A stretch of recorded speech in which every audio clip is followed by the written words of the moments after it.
afraid, so I would fail, but I'm not.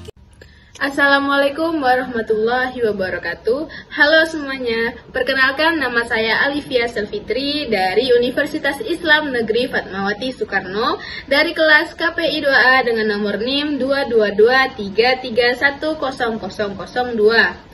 Saya di sini akan membawakan materi yaitu berupa sosiologi perkotaan dan perubahan sosial budaya. Nah, materi pertama yang akan saya sampaikan yaitu tentang pengertian kota. Perkotaan adalah suatu wilayah yang memiliki penduduk yang cukup banyak. Perkotaan ditandai dengan padatnya pusat-pusat pemerintahan, pusat perdagangan, hingga perkembangan infrastruktur yang baik. Di perkotaan, banyaknya aktivitas sosial, ekonomi, dan kegiatan masyarakat yang lebih kompleks dibandingkan dengan daerah pedesaan. Selanjutnya ada karakteristik masyarakat kota. Masyarakat perkotaan memiliki beberapa karakteristik yang membedakannya dari masyarakat pedesaan. Adapun beberapa karakter masyarakat di perkotaan, yaitu yang pertama ada kepadatan penduduk. Salah satu ciri khas masyarakat perkotaan adalah kepadatan penduduk yang tinggi.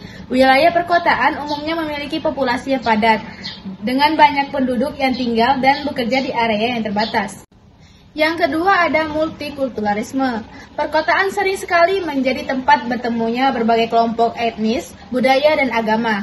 Masyarakat perkotaan cenderung lebih multikultural dan beragam dalam hal latar belakang sosial, budaya, dan agama.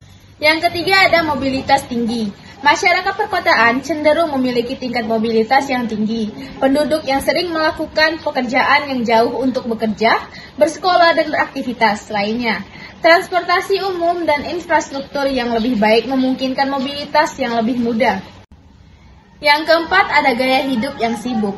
Kehidupan di perkotaan seringkali sangat sibuk dengan berorientasi pada produktivitas. Orang-orang di perkotaan cenderung memiliki jadwal yang padat, terlibat dalam pekerjaan yang intensif, dan memiliki berbagai kegiatan sosial dan budaya. Materi selanjutnya ada tipologi kota. Tipologi kota mengacu pada klasifikasi atau pembagian kota berdasarkan karakteristik. Berikut ini adalah beberapa tipologi kota umum yang sering digunakan. Yang pertama ada berdasarkan ukuran. Yang pertama ada kota besar. Memiliki populasi yang besar dan tingkat kepadatan penduduk yang tinggi. Biasanya menjadi pusat ekonomi, politik, dan budaya. Untuk contoh yang kedua ada kota sedang.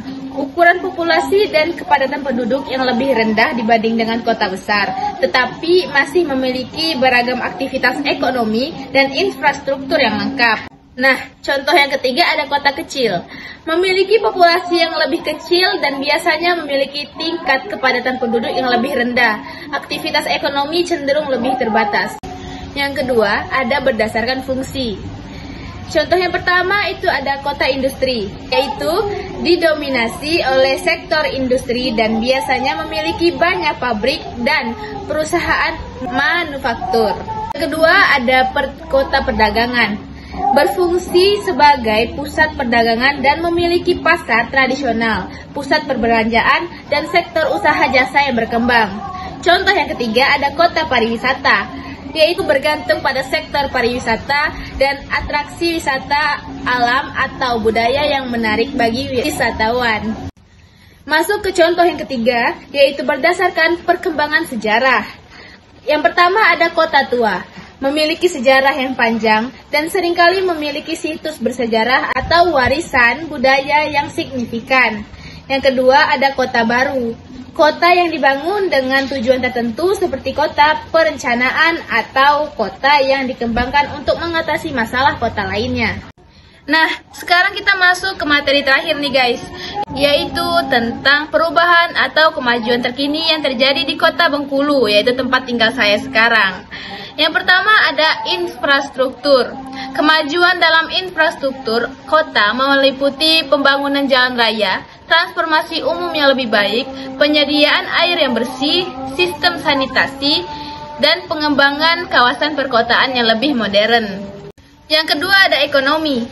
Kemajuan ekonomi ditandai dengan pertumbuhan sektor usaha, peningkatan investasi, dan terciptanya lapangan kerja. Perkembangan sektor industri, perdagangan, pariwisata, atau sektor lainnya dapat memberikan kontribusi signifikan pada pertumbuhan ekonomi kota. Masuk ke contoh yang ketiga, ada pendidikan. Kemajuan dalam sektor pendidikan melibatkan peningkatan akses dan kualitas pendidikan, pembangunan sekolah, perguruan tinggi dan lembaga pendidikan yang lebih baik, serta peningkatan kualitas pengajaran dapat meningkatkan kesempatan belajar bagi penduduk kota. Untuk contoh yang keempat, yaitu ada teknologi. Perkembangan teknologi informasi dan komunikasi memiliki dampak signifikan pada kemajuan kota. Akses internet yang lebih luas, penggunaan teknologi dalam pelayanan publik, inovasi digital, dan pengembangan industri teknologi dapat meningkatkan efisiensi dan memberikan solusi untuk berbagai masalah perkotaan. Nah, teman-teman sekalian, udah paham belum nih dari materi yang sudah saya sampaikan? Itu saja materi yang dapat saya sampaikan dalam video kali ini. Terima kasih teman-teman sudah setia menonton video ini. Saya akhiri. Wassalamualaikum warahmatullahi wabarakatuh. Dah teman-teman sekalian.